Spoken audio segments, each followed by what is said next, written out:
I think I got my snack. Oh, my water. Can you bring my water? Oh my goodness, you're so good.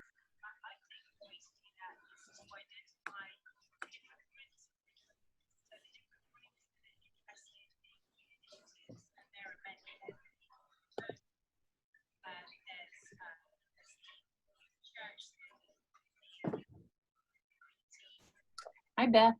Hi there. How are you? Good. How are you? I'm doing well. Good. Yeah, happy to be here, sort of virtually. Anyways.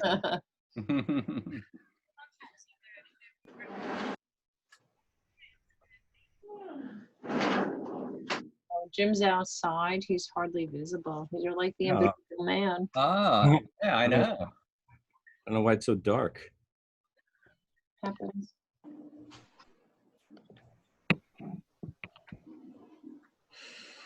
Yes, Allison's the only one left. What's Ramon looking at? Who's Yeah, that? that's it. We'll give her a couple minutes.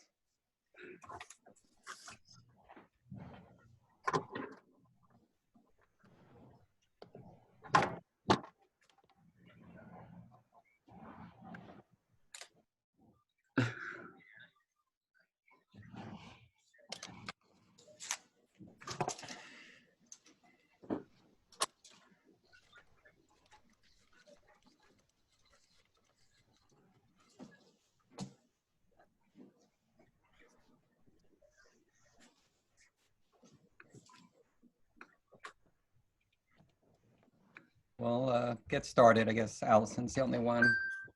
Whoop. Is that it?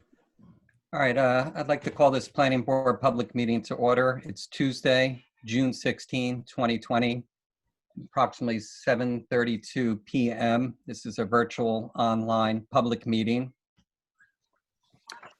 In accordance with the provisions of section 10:4-8D of the Open Public Meetings Act, the date, location, and the time of the commencement of this meeting is reflected in a meeting notice, a copy of which schedule has been filed with the village manager and the village clerk, the Ridgewood News, and the Record newspapers, and posted on the bulletin board in the entry lobby of the village municipal offices at 131 North Maple Avenue and on the village website, all in accordance with the provisions of the Open Public Meetings Act. Dylan, do we have a flag, if you would? Okay, I pledge allegiance to the flag Of the the United States. United States of America, and to the republic for which it stands, and one nation, nation, under under God, God, indivisible, with liberty and justice for all. for all. Okay, roll call, Jane. Mayor Heshe, Here. Chief Ngor, Here. Deputy Mayor Knutson, Here. Mr. Joel, Here. Mr. Torrielli, Here. Ms. Patiri, Here. Ms. Huban, Here. Ms. Bartow, Here. Ms. Wessner, Ms. O'Brien. Okay, so we have a quorum and we can proceed. Do we have any public comments on topics not pending before the board? Did anyone raise their hand, Dylan? No, we don't have any other attendees. Okay. All right, our next item will be committee commission professional updates for non-agenda topics. Does anyone have anything to report? So I don't know if, let me just see who's here. Melanie or Diane, do either one of you want to report on our master plan? Public comment, or should I do it? Sure. Neil at NV5 went through the document to make it a little easier for people to make comments without having to read all 75 pages of the document. So he made the table of contents virtual, so you could go to whichever section you wanted to and just comment on the section that you are most interested in, or you could go to section 112, which is kind of the summary of everything. And as a result, I think we've gotten a couple of more comments. We've extended the comment period until June 30th. And at that point, we are completely cutting it off. So hopefully we'll get more over the next 2 weeks, and then we can move on. Great. And just as a reminder, that's at visionridgewood.org. Please visit often, read everything, read the whole document, just read that section, but please do read it and make your comments known. Good. Thank you, Diane. And we did receive a comment that was favorable, just commenting on the procedure for it. So that's good to know if you're doing something right too. So that was a good comment to receive. Okay, any other reports from anybody? All right, do we have any correspondence received, Jane? No. All right. Our next item will be Robert Rigoglioso and Richard Queen's minor subdivision 248/270 Franklin Turnpike, block 2906, lots 2.02 and 2.06, adoption of resolution approving extension of time. Yes, thank you, Chair. And thank you for picking up a few typos. Working remotely does have its quirks a little bit. But in any event, this was a simple extension of an application of approval to finalize and perfect some filings of necessary real estate documents with the clerk's office in Bergen County. So with that being said, the board approved it unanimously, and the vote is on the resolution tonight. I would ask, once approved, if Jane could then forward it to Mr. Rigolosi. Okay, so did everyone review the resolution? And I guess anyone that approved it is eligible to vote? Correct. So I think that was everyone but Debbie for the last meeting. Actually, it was just the people that voted the first time around. So every mayor, Chief and Gore, deputy mayor, Mr. Joel, Mr. Troyelli, and Ms. Hubian. Okay, do we have a I motion? have a quick question though. Sorry. Yep, And, sure. for Chris. Just so I understand, and it's not an issue with this particular extension, but how long could something continue to be extended? Because this dates back 2 years ago, I believe, originally. And I'm just kind of wondering, is there a rule to that? Is there anything? No, Susan, that's an excellent question, and it came up recently with one of my boards where a applicant was trying to extend for years, and it becomes a property maintenance issue, quite frankly, among other things. The case law and the statute is clear. There has to be a reasonable basis for the extension. In this instance, there were some complicated deeds between the properties. There was a survey that needed to be obtained and then confirmed and then resolved in terms of making sure it was accurate. Then there was the pandemic arrived, and there wasn't sufficient time for the deeds to be filed with the county. With that being said, they moved as promptly as they could once they found out that there was an issue, and I believe this will all be resolved in less time than the extension is granted for.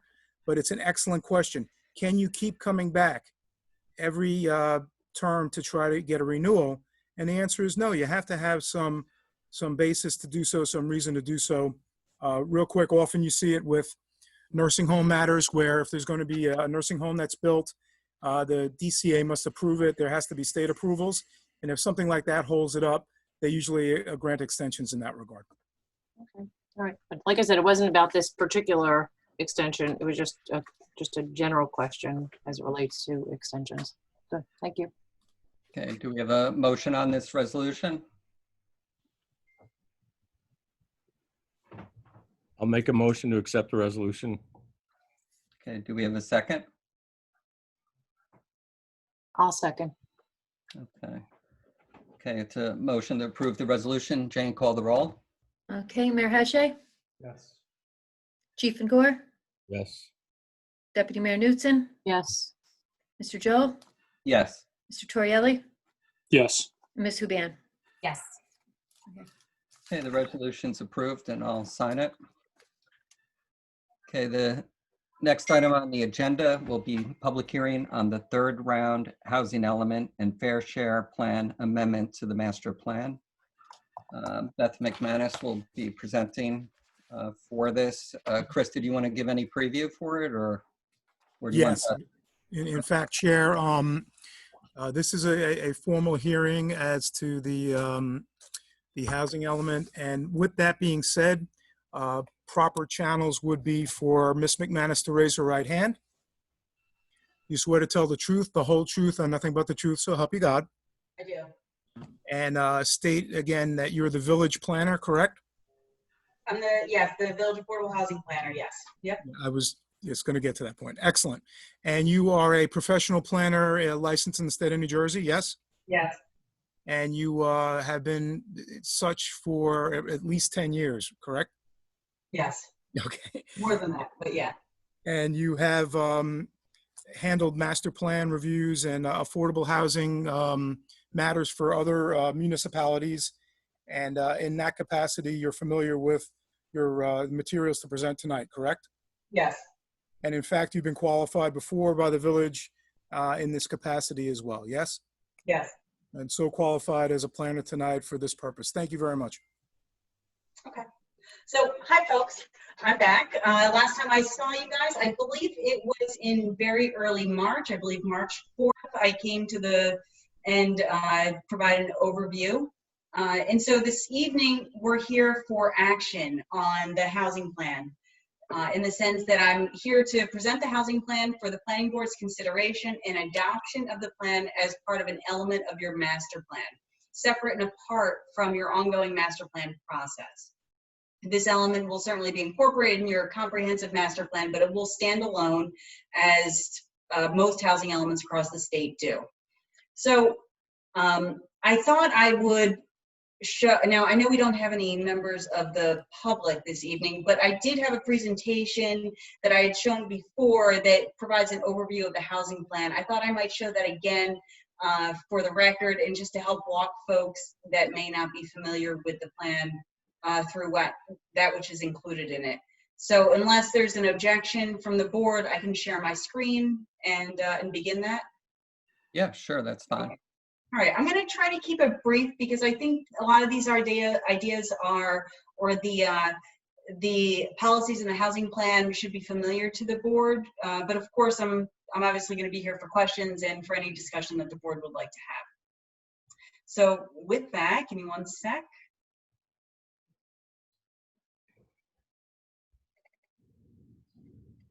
There we go. So I trust that you guys can see my my housing plan slide. Okay, good. Great. Okay, so with that, so first, just a little bit of history to remind folks. This is not Ridgewood's first opportunity to seek compliance with affordable housing. You guys actually did so successfully twice already, once in 1990, once in 2004. But of course, we had the Mount Laurel 4 decision come down in 2015. That was as a result of the state agency, COA's failure to produce affordable housing rules and obligations that were consistent with the Fair Housing Act.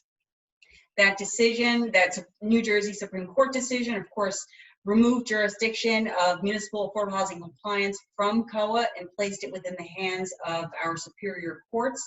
You guys are in Bergen County, and so we're handling this through the Bergen County Superior Court. Once that was done, the village successfully entered into a settlement agreement with Fair Share Housing Center. That settlement agreement did several things, but most importantly, it established your affordable housing obligation, how you were going to meet it, and then some additional terms for compliance. One of those very important terms in that settlement agreement was that the housing element is actually implemented. And the steps for implementation are several, but the two most important is first adoption of the housing element, which we're presumably going to do tonight. And the second is adoption of implementing ordinances, and that of course sits with the council.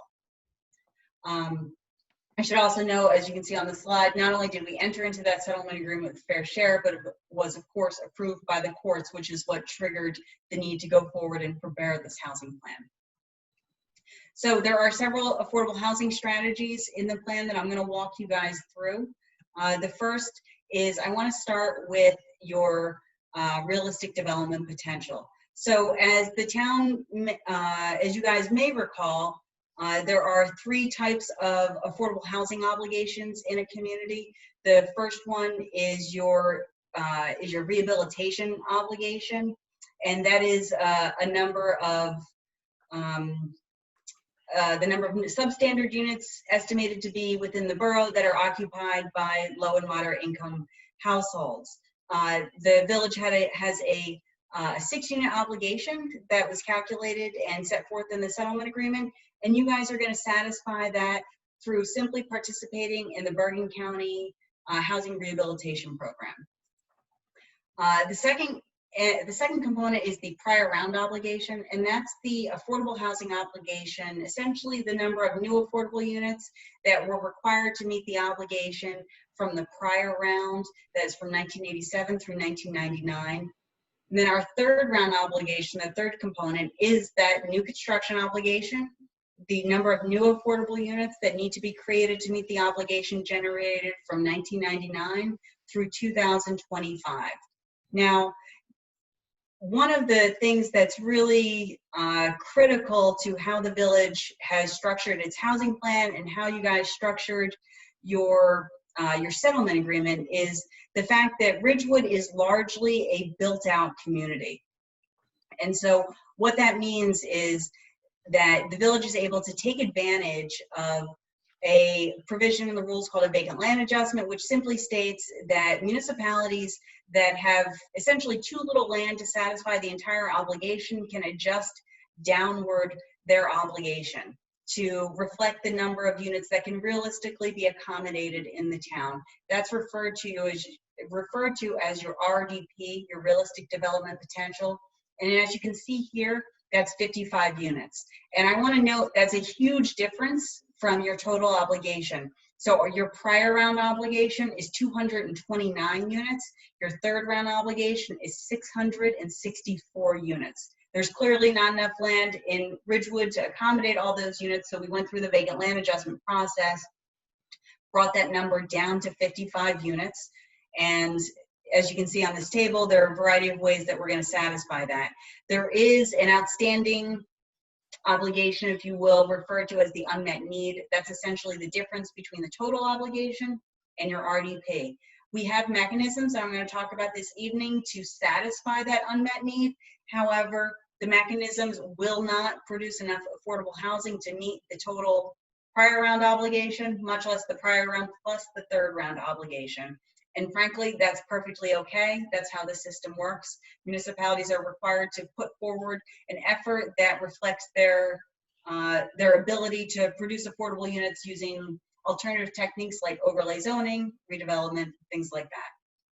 So with that, let me go through the presentation, or excuse me, the credits. So what we have is the Ridgecrest Apartments. This is an existing 100% affordable housing project that we're using 12 of the 129 units to meet the obligation.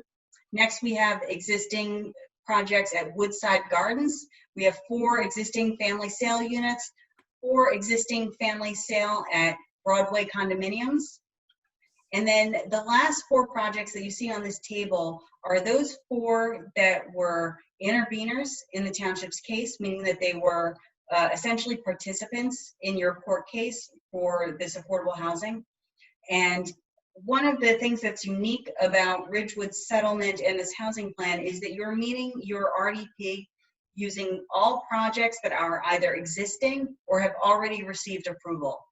And so what we have here are those 4 projects that are already subject to approval and to varying degrees under construction. So we've got KS Broad. Now, as you can see, I note that there are 9 affordable units here, but for those that may recall this application, what they actually did is they partnered with the Enclave, the next line item on this table at 257 Ridgewood Avenue, to actually create their 9-unit affordable housing obligation off-site at the Enclave.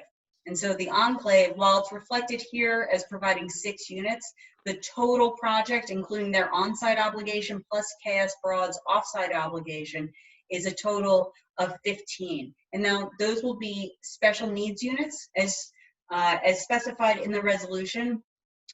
This project, the Enclave, will create 8 special needs units, of which they will provide not less than 15 bedrooms. One of the good things about most types of special needs affordable housing is you actually get credit by the bedroom. And so that's what we're doing here. You really get more bang for your buck in terms of physical space and development through special needs.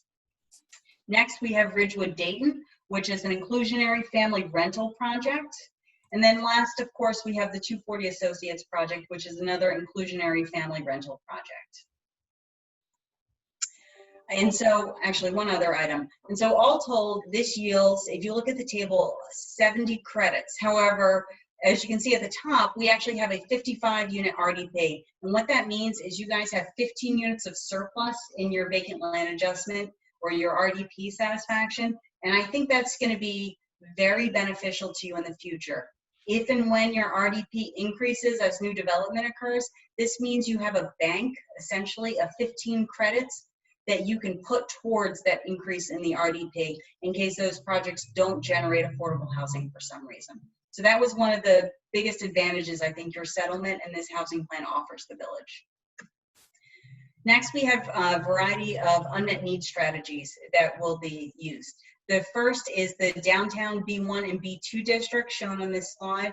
And so the unmet needs strategy specifically for this area is an amendment to the zoning that will allow for increased density of up to 18 units an acre, keeping the building height at 50 feet.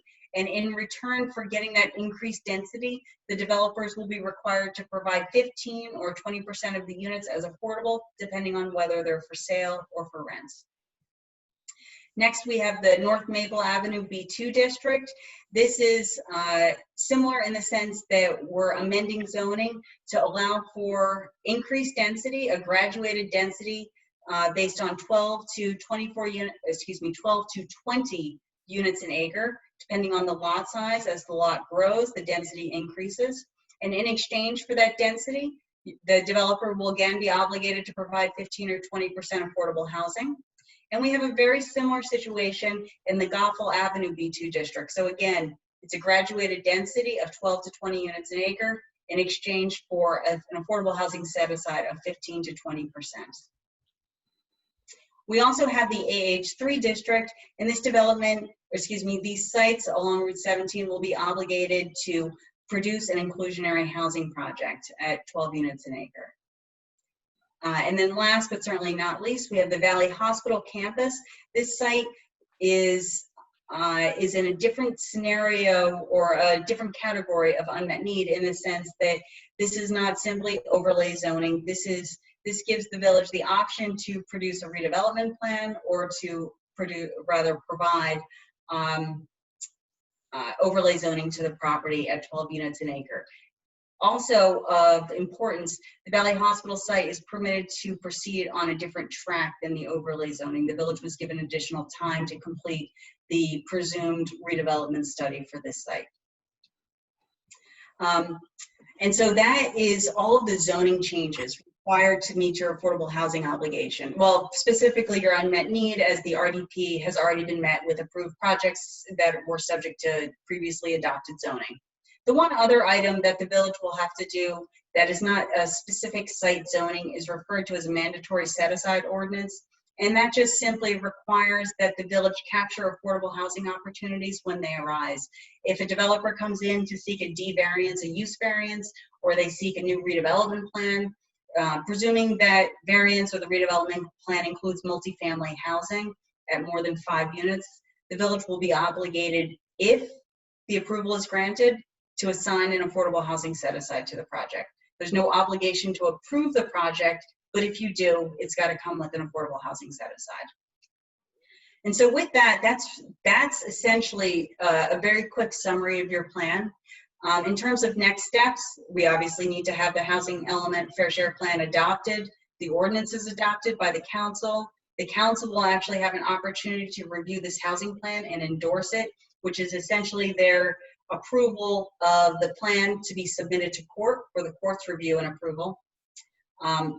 Once the court receives it, we'll have what's called a compliance hearing where the court will review the housing plan, and the judge, along with Fair Share Housing Center and a special master, will review the plan to determine if it's consistent with all of the applicable affordable housing rules, and your settlement agreement. I would expect that the compliance hearing will move forward smoothly, just given the nature of this plan. It's pretty straightforward. And then at the end of this, the village will come out with a judgment of repose and immunity through the end of the third round, which ends in 2025. And so with that, I know that was brief and quick, but I'm here for any questions or commentary you guys might have. Okay, does anyone have any questions for Beth? Chair, can we just have Beth mark her report in this regard as McManus 1? Sure. I can submit the presentation to Jane tomorrow via email. Great. Or Thank you. tonight, but yeah, I'll send that over. And we'll call, what is that? The PowerPoint presentation? Yeah, it'll be a PDF specifically, but yeah. Good. That'll be McManus 1. Thank you. Okay, does anyone have any questions for Beth? Okay, any professionals have any questions for Beth? I'll actually ask a question because I Sure. feel like Beth is here, and so I should ask her questions because they're usually good answers. Sure. But just, I believe in the inclusionary combined KS enclave. We may have achieved one more. Yeah.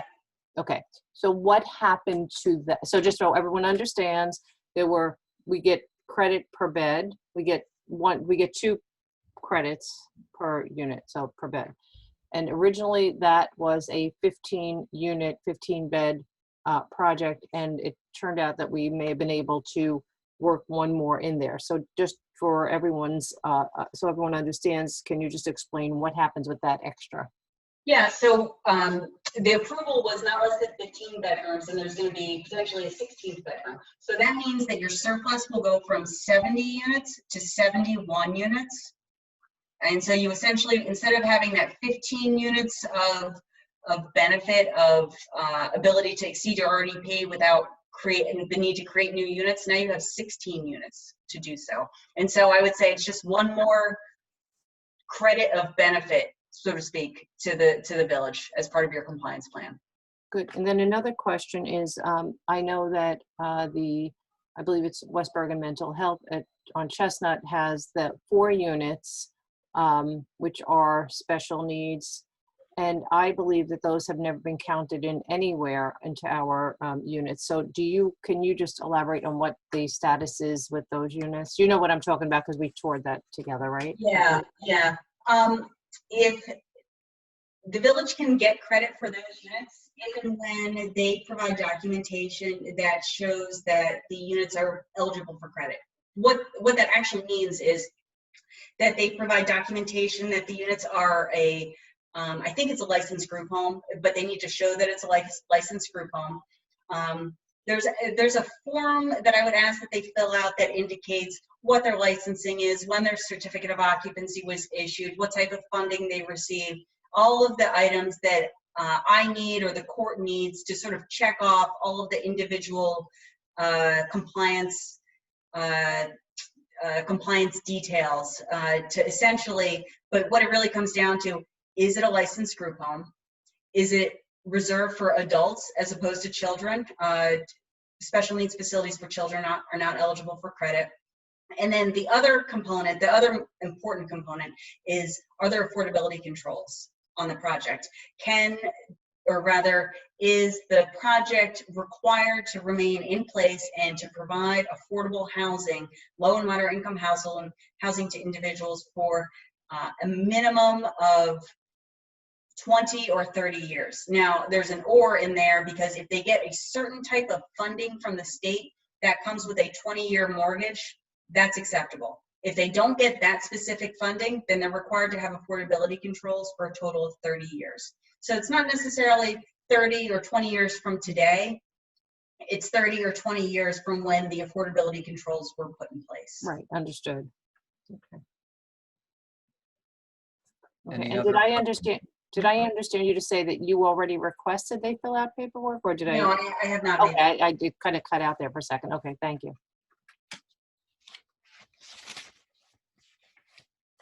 Any other questions for Beth? Okay, any professionals have questions for Beth? Chair, if there's no other questions for Beth from Chris or Marianne, Beth, would you like to amend your presentation with anything in terms of your responses to board questions, or those were just for information and you'll stand on your presentation? No, I think the presentation stands as is. I don't think those questions necessitate any changes. Good, thank you. Okay. Are there any questions from the public? Okay. All right, Chris, we do a motion to approve the, accept the plan? Yes, can I phrase the motion and then maybe somebody could adopt it? Sure. Okay, it's a motion for adoption of the housing element and amendment to the master plan and recommendation to endorse the housing element by the governing body and enact appropriate ordinances related thereto. Beth, is that okay? Yes, I'd love that. Mr. Torrielli, would you like to make that motion? No. Okay, do we have anyone to make that motion? I'll make it. Okay, that's Diane. And do we have a second? I'll second. Okay, Melanie seconded. All right, so call the roll. Jane?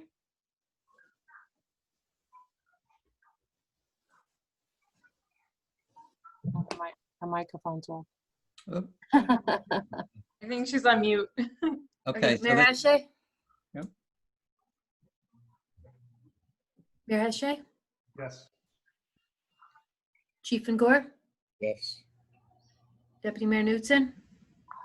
I'm voting yes, but I also just want to point out that a shout out to Beth and thank you, because this really is a win-win for the village and for Fair Share. So we really came together and it was a great opportunity, and it is a, really an outstanding opportunity for us. And I think the banked numbers speak for themselves. So I appreciate that. So yes. Mr. Joe? Yes. Mr. Torrielli? Yes. Ms. Hubian? Yes. Ms. Patiri? Yes. Ms. Bartow? Yes. Ms. Westner? Yes. Ms. O'Brien? Yes. Hey, it's unanimous. Thanks, Beth. That was a very good presentation. It was a good read on it and a nice presentation. Thank you very much. Thanks, guys. I guess we'll be in touch as the rest of the work proceeds. All right. Okay, thank you for your hard work. See you again. Here, everybody. Okay, our next item on the agenda will be discussion regarding an ordinance to amend Chapter 190 of the Code of the Village of Ridgewood at Section 190-37B to allow handicap accessible ramps on 1- and 2-family dwellings to be reviewed by the Site Plan Exemption Committee. Chair, can I swear in the planner? Yes. Thank you. Ms. Bucci-Carter, can you raise your right hand? You swear to tell the truth, the whole truth, and nothing but the truth, so help you God. I do.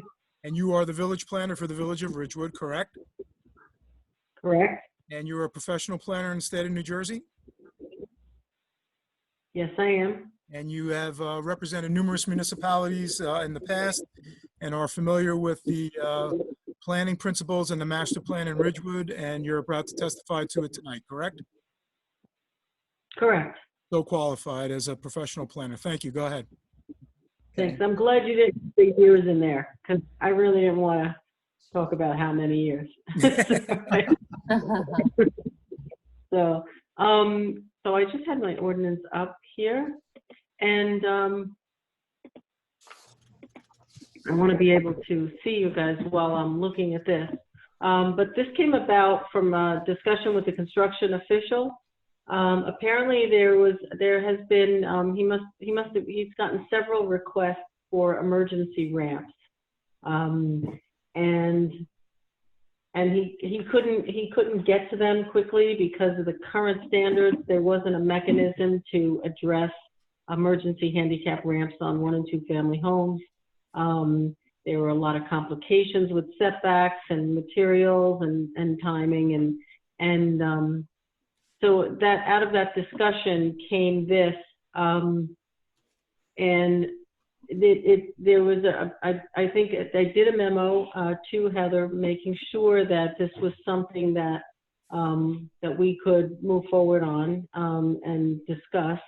And so that's why there's draft all over it. It's basically a bunch of ideas that uses the spec committee to review this kind of thing if it comes up and it needs to happen quickly, so that they don't need to wait for a planning board meeting to get started and get the ramp constructed.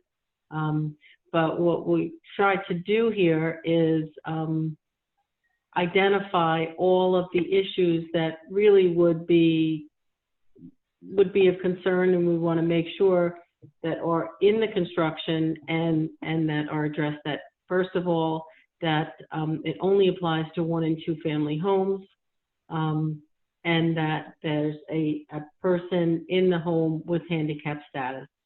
The property owner, if the person living there is not the property owner, consents to the ramp.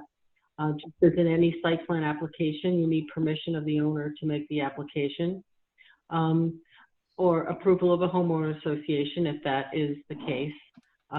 Sometimes there's associations for single family homes within a subdivision, so that's in there just as a catch-all.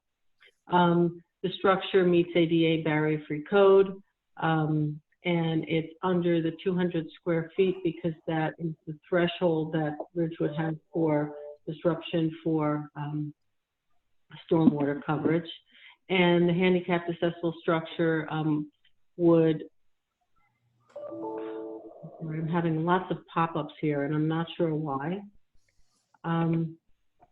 Okay, hold on one second. Okay, the structure would basically be temporary in nature, and it would be taken down if it doesn't meet setbacks.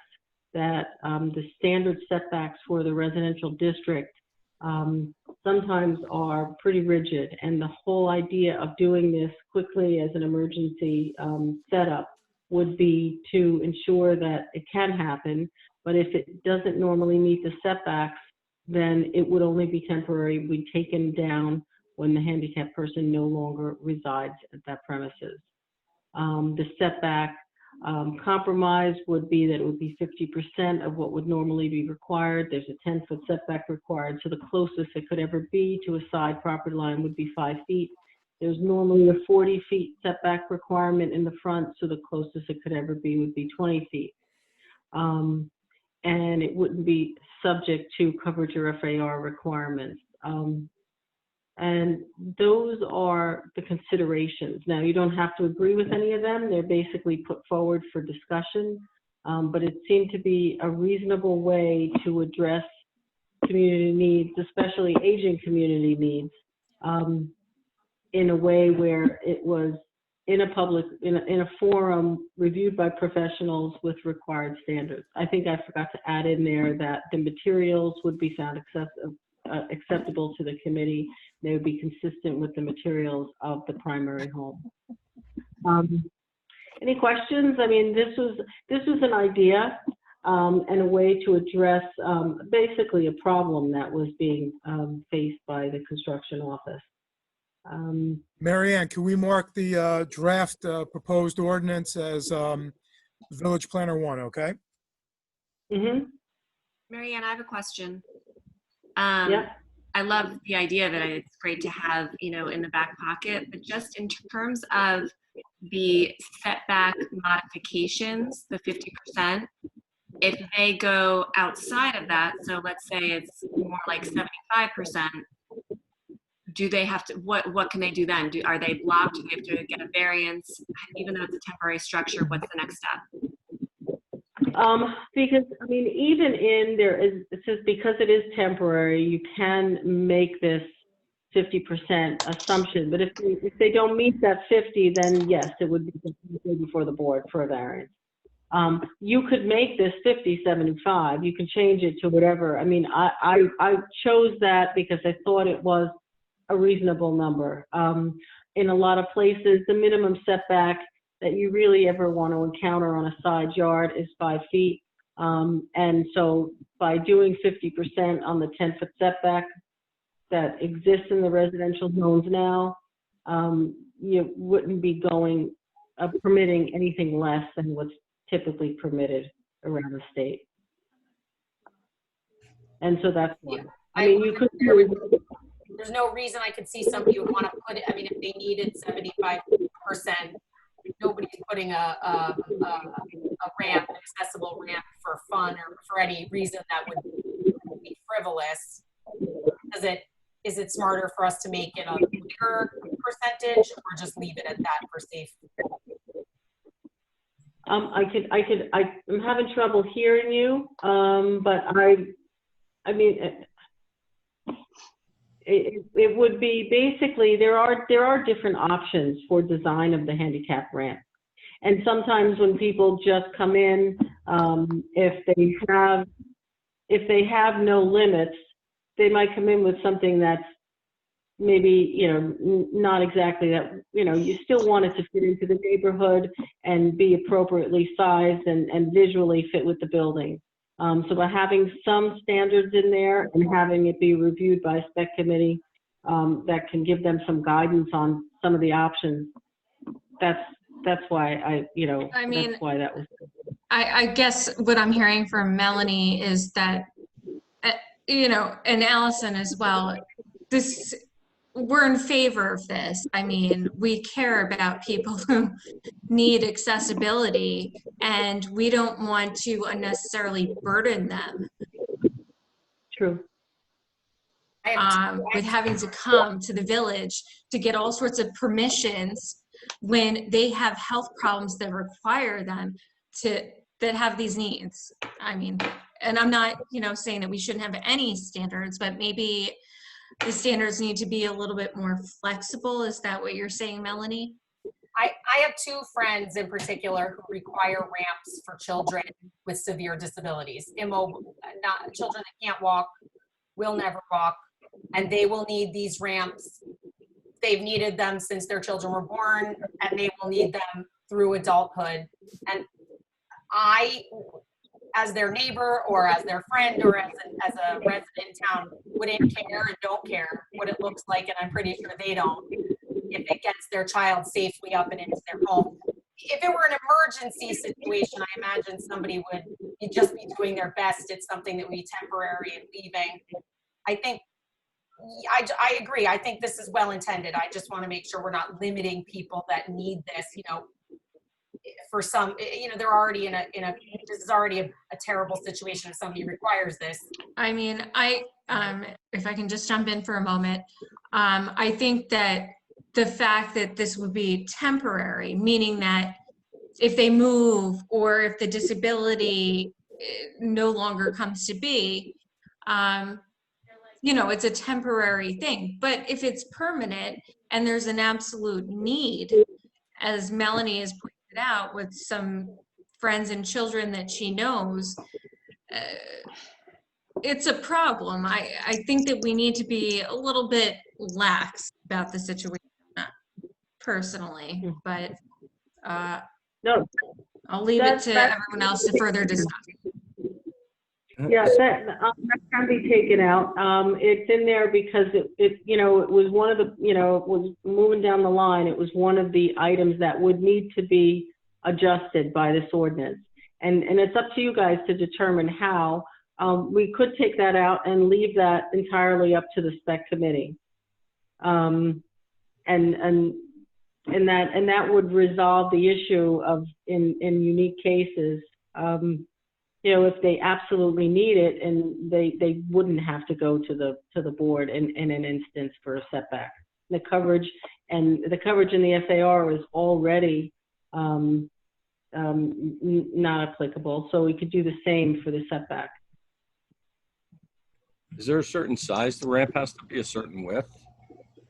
Like a handicap, it has to be 7 feet wide or something? There's ADA stand barrier-free standards. There's a certain slope it has to be. There is a certain width that has to have certain railing on it as well. And so that usually dictates how long it has to be. And that's what usually causes there to be a need for coverage and setback encroachments into the standards, because the ramp can't just be shortened. It needs a certain slope, so it needs the length to make that slope. And then doesn't a ramp then require a space at the beginning and end to like a full circle space? There has to be some a landing that has a certain amount of space to allow for a wheelchair. There has to be some landing. Yes. And what is that?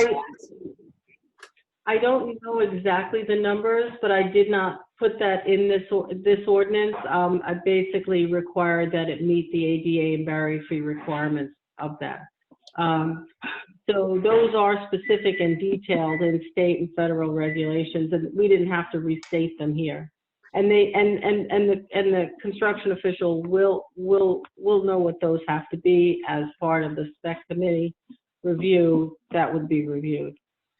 So, but in other words, I guess what I'm asking is, if part of the ramp, the handicap accessible structure is 200 square feet, and let's just say for argument's sake, the landing on top and bottom is, we'll just say 5 feet by 5 feet, because is the width, I think, is 36 inches. Is that the ramp width has to be 36? Something like that, whatever. I think it's 36. So my question is if it's a 5 by 5 landing top bottom, then that leaves that's included in the 200, correct?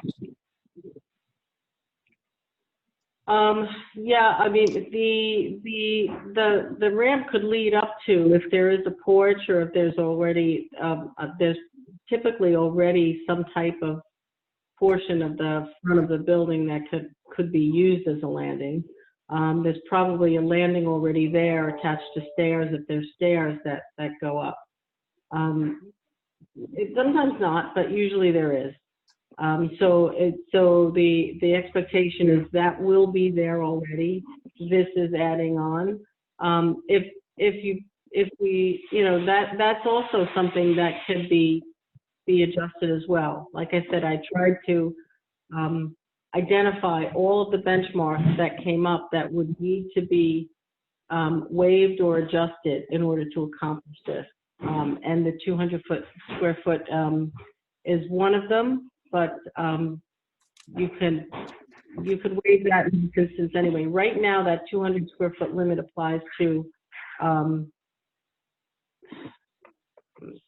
the stormwater coverage, but I mean, this is something that it could be crafted so that it could still be reviewed as part of the spec, even if it does exceed that limit.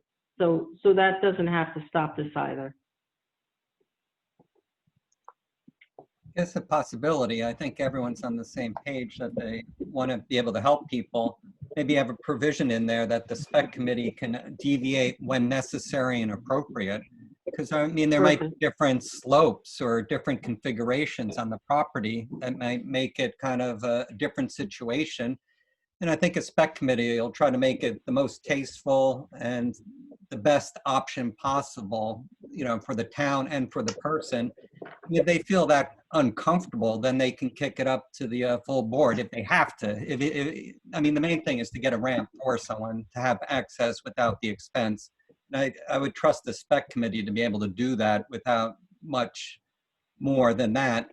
But if for some reason, oddball situation, and there can't be a resolution for it, they'd probably kick it up to the full board. But I think spec can handle it with that release valve of having that with some flexibility in it. I agree, there has to be some flexibility. I mean, I think that the last thing that we want is for handicapped people who are in need of these accommodations to have to go through all these legal hoops, hire lawyers, come before the board maybe multiple times. I mean, yeah, that's what this is. That's what this is meant to accomplish. So actually many of the benchmarks in here then, so the coverage, the setback, the 200 square feet, they could be left for the spec committee, and as the chairman said, to determine the limit and the appropriateness based on the design, and because each property will be unique. Okay, so I can change that text and then bring it back to you. Yep, that would be good. Any other questions or comments, guys? Just, I have one comment. Generally, professionally, when we talk about accessibility and ramps and slope and all that stuff, we usually don't say handicap accessible. That's become redundant. So we usually just say accessible. We try to take handicap out of it. That's kind of becoming an older term. So if you guys are comfortable with that, I'd rather just say accessible ramp instead of handicap accessible ramp, or handicap accessible structure, just say accessible structure. Okay. Yeah, I agree. I actually think because you're meeting ADA requirements, so it is redundant. Analogous to barrier-free, Joel? Correct. All right, Well, I'm sorry, Go ahead. Okay. Yeah, I'm okay with just changing to accessible, but we're still going to keep in the language that says accessible structure meets ADA and barrier-free requirement. Yes. Okay.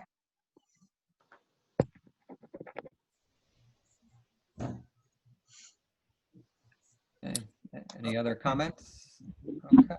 Chair, my suggestion would be, if the board is inclined to vote to recommend it to the governing body, that the board include a provision in the motion to be, the draft to be revised per the testimony and hearing tonight. And then I could get a resolution with the new draft that hopefully can be approved at the next meeting, which could then go to the governing body to try to expedite. Was there urgency on this one?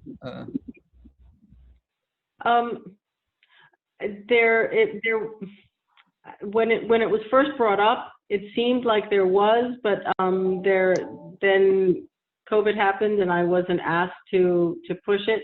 However, I didn't get the impression that there was any longer, but it's not something I could just find out if there is anything pending. I don't know of anything pending. So to answer your question, not right now. But Chris, you'll have to come back to us to vote on it anyway, right? Yeah, I mean, I would tend to agree. I would like this to be revised and circled back to all of us. We review it again. We all convene again. We discuss what the changes are, and then we can move forward with it as to the council. And then it would go to another meeting to get the resolution of a recommendation to go. That's fine if the board wants to do that. I just thought there was some concern from some of the board members as to getting this moving a little quicker. Can I ask one question? This could be for whether they want 1, 2, or 4 ramps at their house, correct? Just based on the situation of the house, you may not be able to get in and out of the front and the side versus the backyard, etc. Or are you saying this is for 1 ramp, Marianne? I'm sorry, I'm really having trouble hearing you. Am I saying, is this for what? For what? Are we writing this for 1 ramp or 2 ramps, regardless of what folks may need at their house to come in and out of a front door or a side door, or maybe a back door, depending upon how the house is situated? This says, this is ramps for 1, 2, it can be more than 1. The way it's written, it can be more than 1. Okay, thank you. Just a question, maybe Jim Van Gore could help. If there's a individual who needs accessibility, and there's a situation where there's fire concerns, I mean, is there something to consider in terms of the number of ramps, the location? I don't know. Yeah, I've never had a situation where we've had that problem. don't know why they would need more than one ramp to get out of their house, but I guess it depends on the layout of the house more than anything. Yeah, and Jim, sometimes you can't go around the side of the house on a yard. You know, I have a friend in that situation, so she has for her son to be able to go at the back. She's got something going out the back of her house, just the way it's situated, and something coming outside the front of the house so he could enjoy the backyard, obviously. They can't go around the side of the house. Right. Oh, okay. So they can get out into the backyard. Correct. Yeah. I mean, if somebody's handicapped, we would probably carry them out. We wouldn't rely on their ramp. So that really has no, determination if there's a fire or anything. I guess just for them to get out without the firemen, but. Without, Yeah.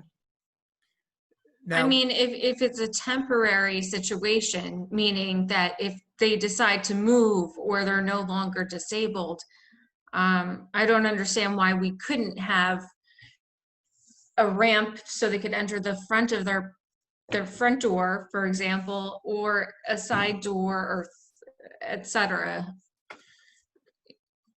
I don't know if anybody has any opposition to that, but I think Beck would review. Ramps, we should be making it as absolutely easy as possible for them to have ramps. I think we should literally. I mean, they should be able to access their house from wherever they want on their property. It's their property. Somebody needs a ramp for themselves, or they're disabled, or a child or a family member with limited mobility. There should be absolutely no hurdles whatsoever to jump there. would this include lifts as well, Marianne?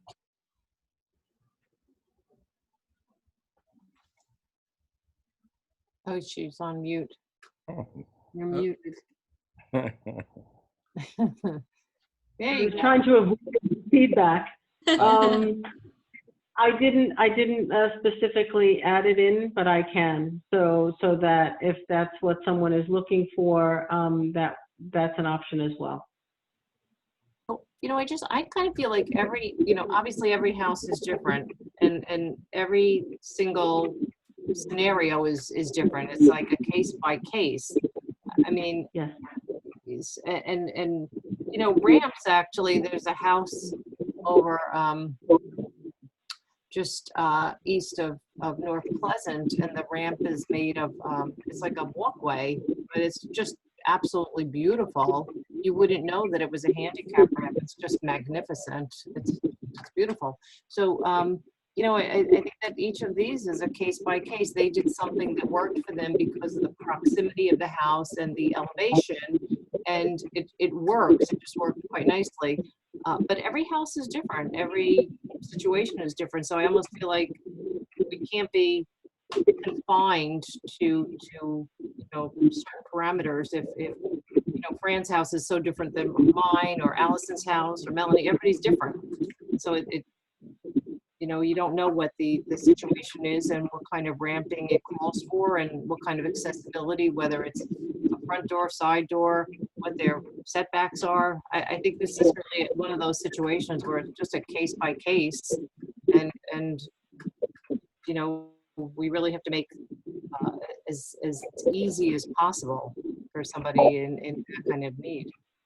The ordinance as it currently exists in draft form, the lifts, it says lifts, which wasn't included in the modification. It was left in section C, I think. Yeah. Let me. Can you just read it, Allison? Yeah. So it says porches, decks, lifts, fire escapes, and other above grade entry egress structures having an area up to 100 square feet. Right.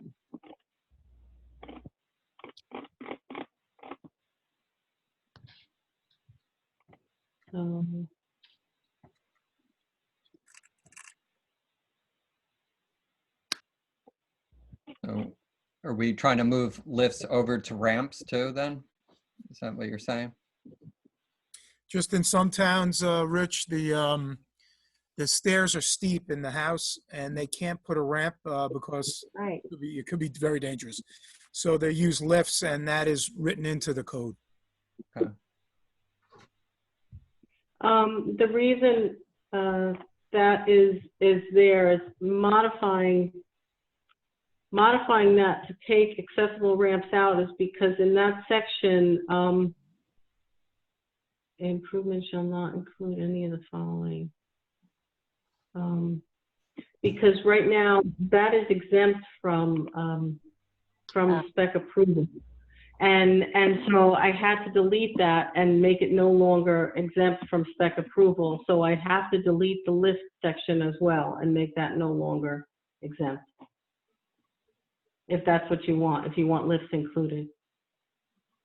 So it's exempt. So in other words, the lift wouldn't be included in that square footage. Is that what we're saying? It's from spec approval. Right now, the handicap ramps for 1 and 2 family homes need to comply with the setbacks and need site plan approval if they have a variance from those setbacks. And with not site plan approval, variance approval, and go before the board. So this is removing accessible ramps from right now. Right now, you can't go to spec with an accessible ramp or a lift, and so that's why it's deleted and modified out of here. So I could modify the lifts out as well. Yeah, that would make sense. It makes sense to me. Yeah, I would like, I think that we should modify it. Yeah. Okay. Right. Okay, so the I'll revamp this and give the spec committee more leeway and discretion on varying the bulk standards and for the unique characters of each site, and allow for lifts to be also included in spec review. Okay. Any other comments? All right, so we'll wait to get a revised one and we'll review it and at the next meeting. All right, thanks, Miriam. Thanks. Okay, our next item will be adoption of minutes of June 2, 2020. And whoever was at the meeting, I noticed, I guess Debbie was noted as present at that meeting. You were absent at that meeting, weren't you, Debbie? June 2? Wasn't there. Yeah, all right, so.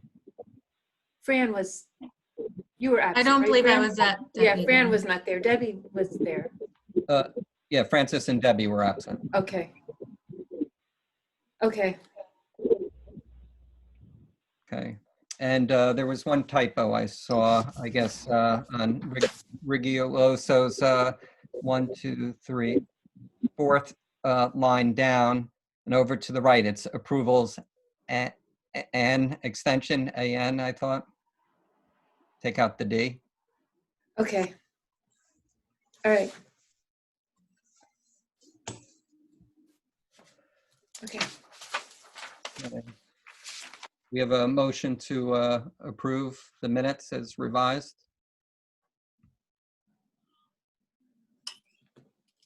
It's so quiet. I'll make a motion to approve the minutes. Okay, do we have a second? Second. Okay. Call the roll to approve the minutes. Jane? Okay. Mayor Heche, Yes. Chief Van Gore, Yes. Deputy Mayor Knudsen, Yes. Mr. Joel, Yes. Mr. Torrielli, Yes. Ms. Hubian, You're muted. You're muted, Melanie. Yes. Thumbs up. Ms. Westner, Yes. Keep her muted. Ms. O'Brien. Yes. You're working on it. Okay. The minutes are approved as with the revisions. All right, so do we need an executive session at all? Just a Okay. short one. No. No. No executive session, thank you. Do we have any further business? Joel, do you have anything? Yeah, this is my last meeting on the planning board. Today is, we don't have another one this month? No, I think this is it. Oh, boy. So, What happened? Yeah.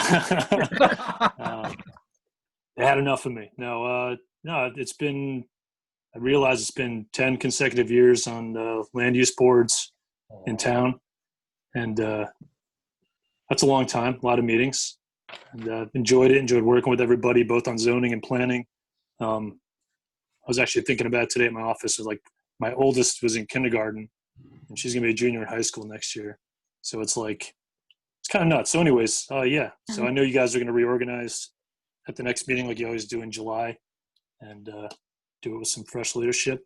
And it's been a pleasure, guys. I wish you the best of luck.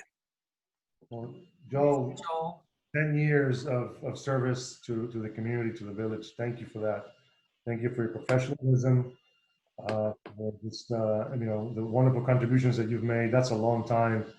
And, I cannot believe that your dedication has expanded over 10 years. That is crazy. Thank you. Ramon only made it for 4. That's it.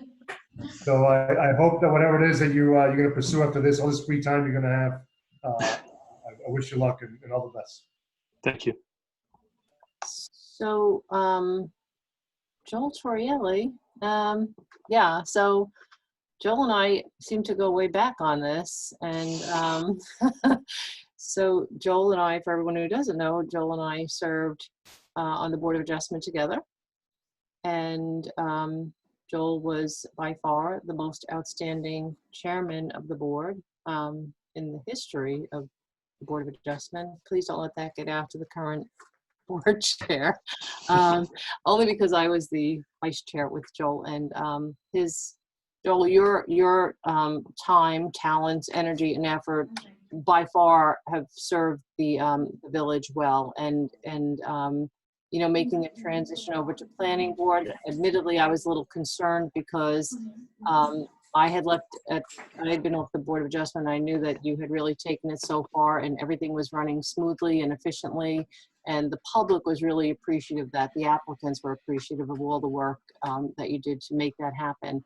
So, and now here we are on the planning board, and this is your last meeting. So, good luck to you, and thank you. Thank you for everything. Thank you for your service to our community and for making Ridgewood really a much better place for the many people that come before our land use boards. It's very much appreciated, so thank you.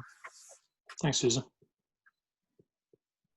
Yeah, Joel, great job with the board. I mean, you're smart, very perceptive, great input at meetings, and did a great job. So, thank you from me personally, from the board, and from the whole village. You've done a great service, and we really appreciate it.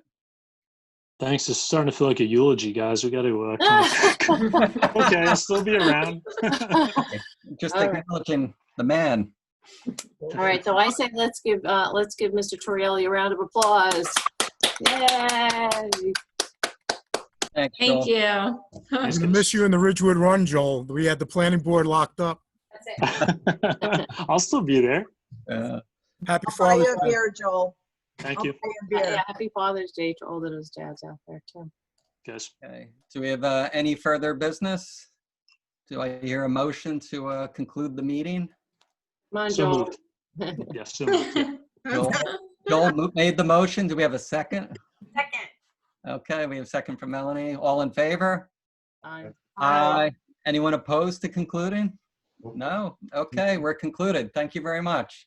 Have Joel, a good night. Bye, Joel. Don't be a stranger. All good right. night, everybody. Thank you. Good night, everyone. Good night. Lead by. Thanks, Dylan. No problem. Hi, I'll leave Dylan. this for you on your desk. Oh, Dylan. Thank you. I'll call you tomorrow. Okay. All right, bye. Leave meeting once I figure